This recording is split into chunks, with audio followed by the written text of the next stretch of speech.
Hello everyone, I got another theory for you all today on Yellowjackets.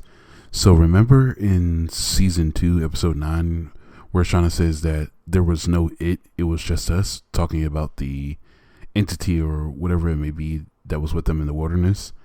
I want to dive a little into what she could have meant by this. But the first thought that I have, especially after seeing season 3, is when she says us. She could literally mean herself and the others. We see her basically running the camp and forcing the girls to hunt when she says it's time. It's possible she was exploiting Lottie's delusions as well. When Lottie would say that the forest wanted them to hunt, Shauna may have used that belief to get everyone in line. I think we know now that Shauna loved the setup because it gave her the chance to really be herself. She could lean into that darker side without judgment because they were all pretending it was the wilderness. Well, probably not pretending, but most of them probably did believe in it. And they believed that it was the wilderness that demanded it from them and not them to spill the blood. So when Shauna says there was no it, I think she's trying to say that there was never any true entity in the wilderness at all.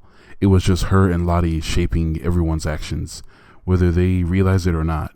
But because the others believed so much in the Antler Queen, in the rituals, and in the idea that the wilderness was choosing, it's very possible that over time they convinced themselves it was real. That shared belief became a survival tool, but it was also human at the core. At this point, it's highly likely that none of the Yellowjackets story is supernatural at all. And honestly, if that's the case, I'll be a little disappointed.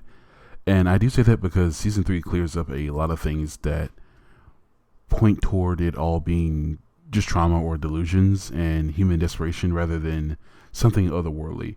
It makes me believe that the Antler Queen rituals didn't have any real spiritual meaning either. They were just a way for them to cope with the unbearable things that they had to do out there. That being said, I still love how the show keeps it a little blurry, even if it is not being supernatural in the end. The way it plays with supernatural horror and dread is what makes Yellowjackets so special. It's not about the wilderness being haunted. It's about them that's being haunted. But thank you all for listening to my theory. I'd love to hear what you all think.